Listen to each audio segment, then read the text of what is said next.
After our divorce, my ex-husband clung to this bizarre belief that I still loved him, which was both frustrating and far from the truth.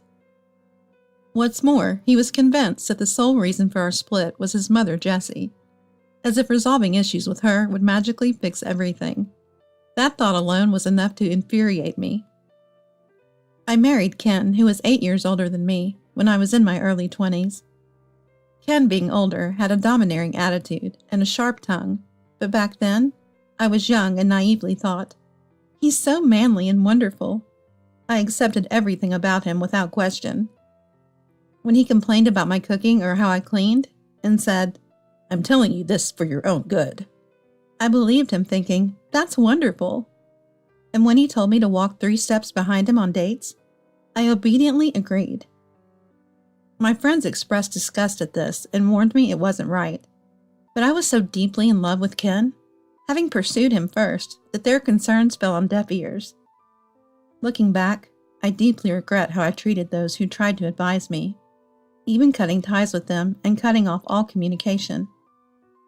My parents weren't fond of Ken either and opposed our marriage until the very end. But in my pathologically optimistic state, I thought, if I get pregnant, they'll have to accept it. This led to a regrettable decision to force my parents to accept the marriage by getting pregnant with my eldest daughter. This regrettable incident is still mentioned by my mom as a back then story. Now, a mother of 3 daughters, I painfully realize how reckless I was, and worry about my children potentially making the same mistakes. So we got married in a shotgun wedding, and I gave birth. Ken didn't become more involved in household chores or childcare. He remained detached, even as I struggled with new motherhood. I repeatedly asked for his help with childcare, but he always had excuses like, "I have work," or "I've never raised a child, so I don't know how." Eventually, I resigned myself to doing it alone.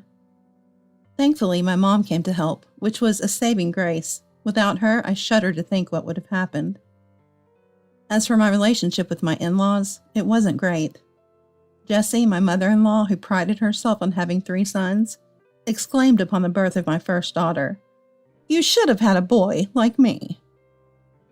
As if the gender of the baby mattered, when all I wanted was for them to be born healthy. Even after that, Jessie would come to our house unannounced, not to help like a mom would, but to lecture me. She'd say things like, "You need to have a male heir," or "Having girls is pointless since they'll just marry and leave." Her advice wasn't helpful, just a series of meaningless admonitions. She would come, make herself feel better by lecturing, and then leave. Her snide remarks didn't stop even as my eldest daughter grew. If I mentioned sending her to daycare, Jessie would say, "It's sad that a mother isn't with her child." Or if my daughter was shy around strangers, "It's because you work and don't give her enough love." Before getting married, I thought I had to cherish Ken's mom because I loved him, but becoming a mom myself made me stronger. Ken wouldn't budge, no matter how much I complained, so I started to speak up directly to Jessie. As expected, this led to frequent mother-in-law and daughter-in-law conflicts. Ken finally started to intervene, albeit only 1 in 3 times. Initially, Ken was of no use, always defending his mom. But when Jessie mistook a gift I chose for Mother's Day as Ken's choice and complained about it for an hour, or when she blamed me for a stomachache after eating sweets Ken bought, saying it was because of the bad sweets I gave her, he began to see my point. Finally, Ken took my side completely and apologized for the first time since our marriage, admitting his mom was wrong. We had serious discussions about sharing household chores and childcare, my pent-up feelings, and dealing with Jessie. Gradually, Ken began to participate more in housework and childcare. He started to shield me from Jessie's constant jabs. He wasn't perfect, but he had changed a lot compared to before. I still resent him for leaving me alone with a newborn, though. I still resent having to take care of a newborn all by myself, which was incredibly tough. Even then, there were times when I was mocked, but by that point, I had grown a thicker skin and could just brush it off with a, yeah, or assertively telling someone when I really didn't like something. When our eldest daughter was 4, I found out I was pregnant with our second child. This time Ken, who hadn't done much during my first pregnancy, started to take initiative. When I was laid up with morning sickness, he would prepare simple dishes for our daughter or hang the laundry, albeit a bit wrinkled. I was very grateful for his help, but Jessie couldn't stand being silent about it. Somehow, she heard that Ken was doing chores and stormed into our house uninvited, looking furious. "What are you doing making your husband do housework? Morning sickness is nothing serious. When I was pregnant, I did all the housework, even when I was bleeding. If it's that hard, you should just quit your job and take care of the house. This is the problem with working women, always so weak and whiny." After saying her piece, she left huffing and puffing. I told Ken about this, and he strongly confronted Jessie. It was astonishing how she could brag about doing household chores in such a dangerous state during her pregnancy. Ken's reprimand seemed to work as she stopped barging in. However, during my second pregnancy, I developed complications and had to be hospitalized. I had only told my parents, not my in-laws, but somehow Jessie found out. Despite being told that only my husband could visit, she barged into the hospital, causing a scene in the waiting room, shouting, "I'll set my son's wife straight." Afterwards, Jessie was lectured and escorted out by the doctors and nurses. I apologized profusely to them, feeling embarrassed and sorry. The nurses said it was a common occurrence, which was a sad realization in itself.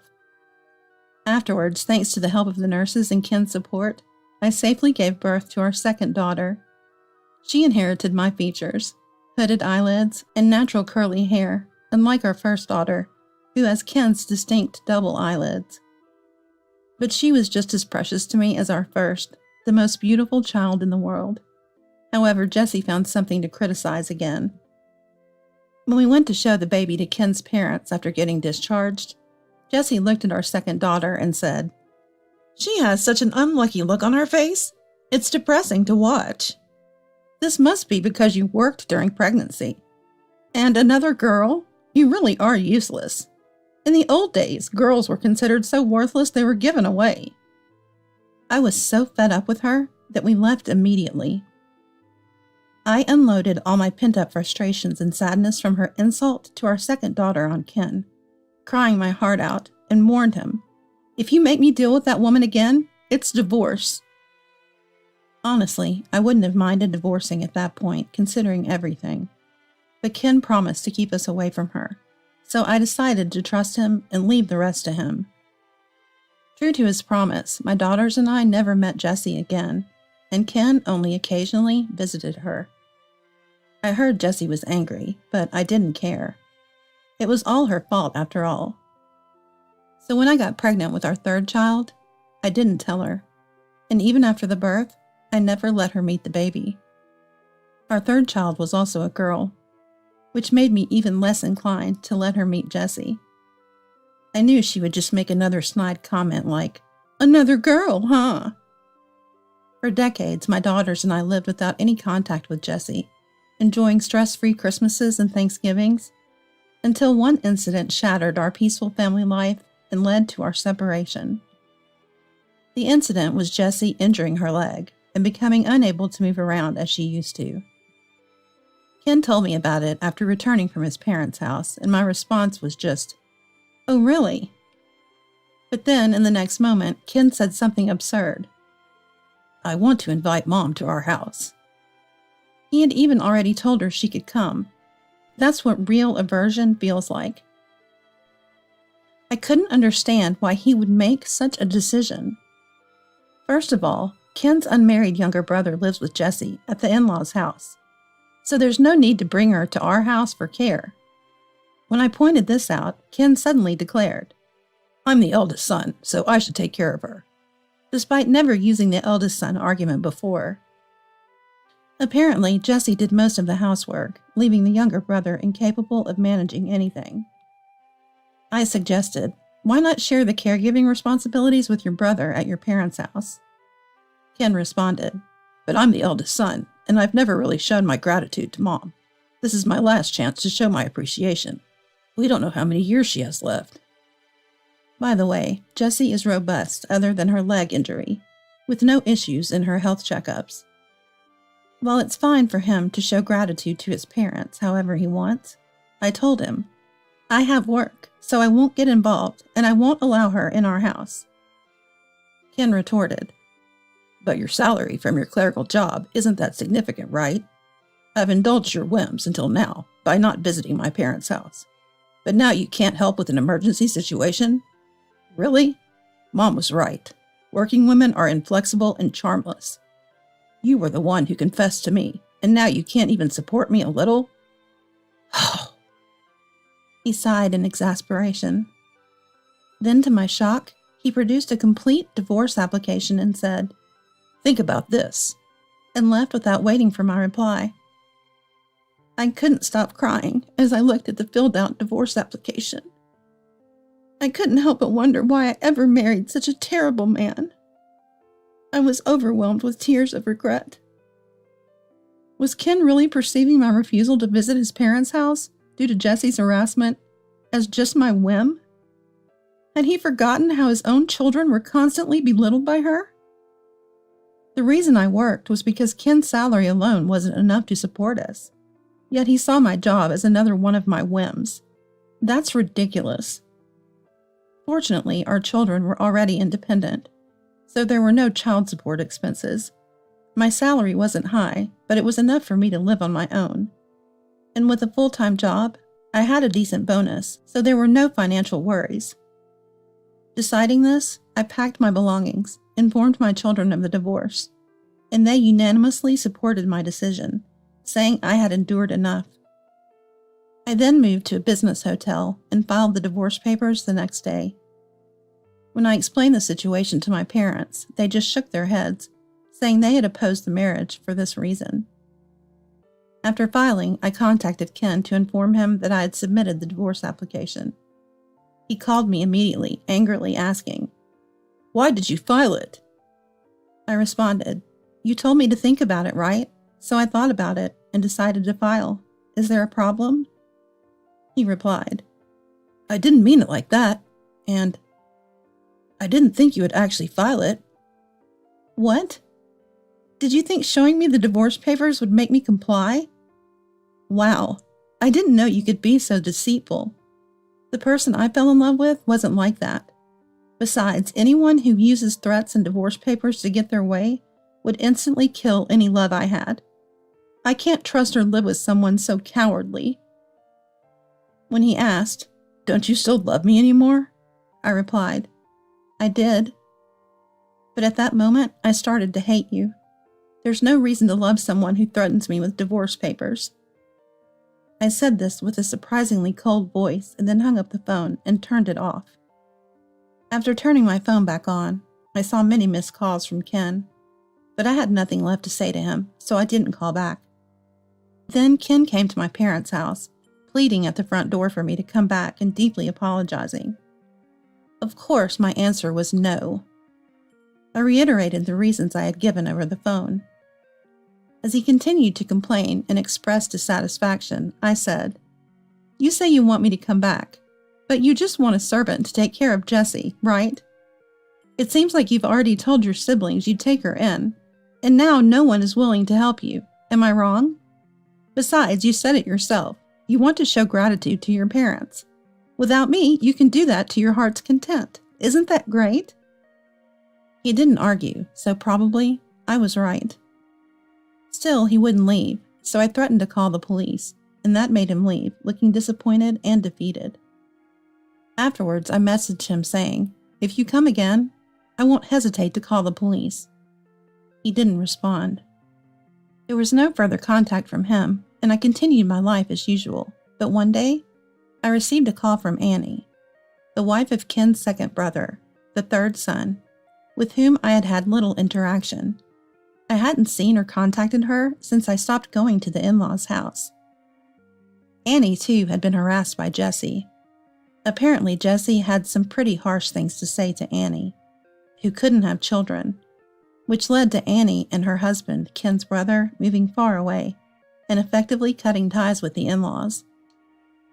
The reason Annie contacted me was, of course, related to the in-laws. She knew about our divorce because Ken had told his brother, and Annie shared with me what had happened to Ken afterwards. As expected, Ken had planned to leave all of Jesse's care to me, but my divorce had thrown his plans into disarray. In a panic, Ken called a family meeting with his brothers. However, since he had already boasted about taking in Jesse as the eldest son, there was conflict when the story changed, leading to a fight among the brothers. The second son insisted he couldn't help because he didn't know housework and was busy with work. The third son, whose wife had a history of being harassed, refused to have anything to do with Jesse.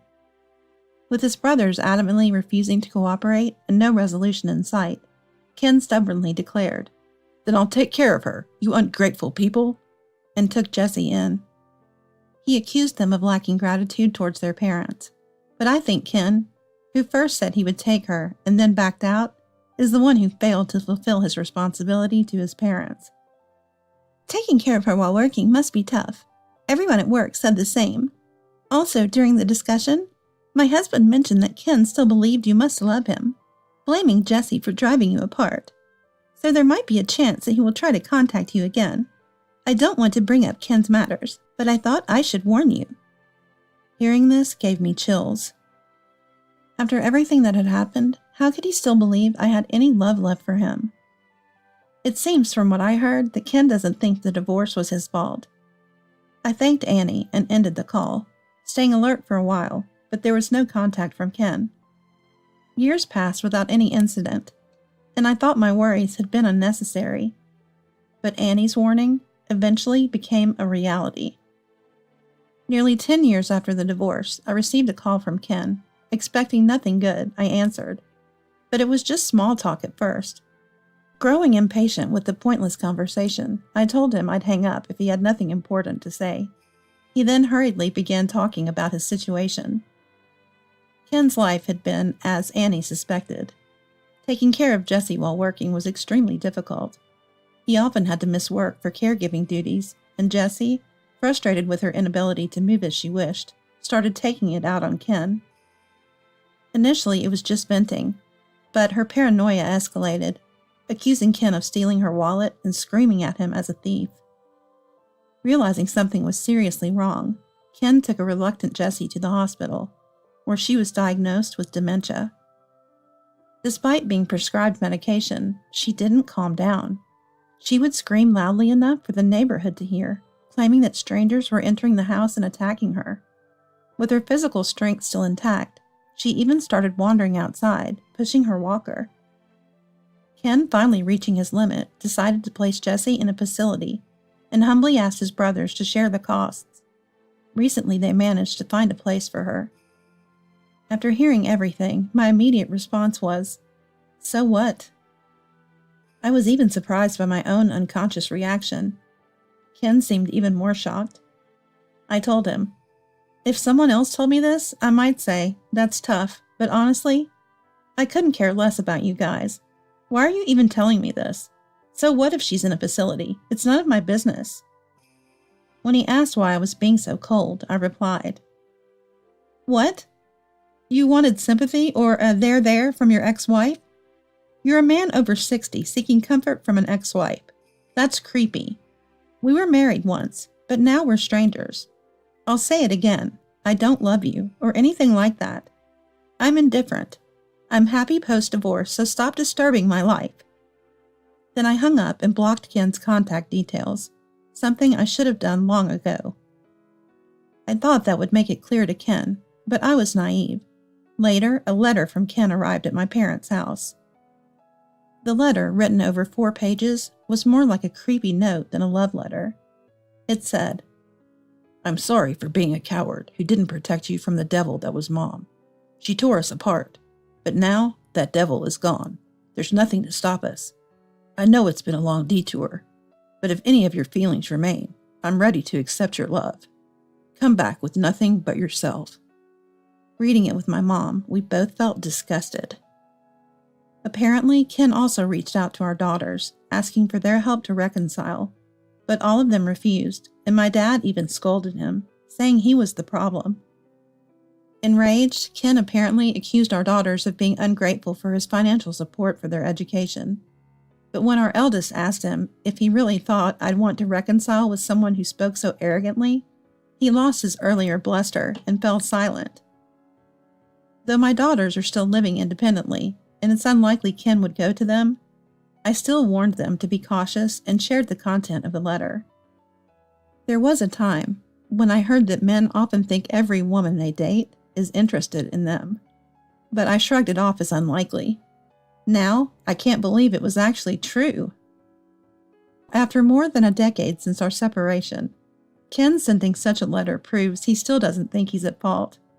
But of course, there's no chance of repairing our relationship. Now that he's been rejected by his own daughters, he can spend his lonely old age alone.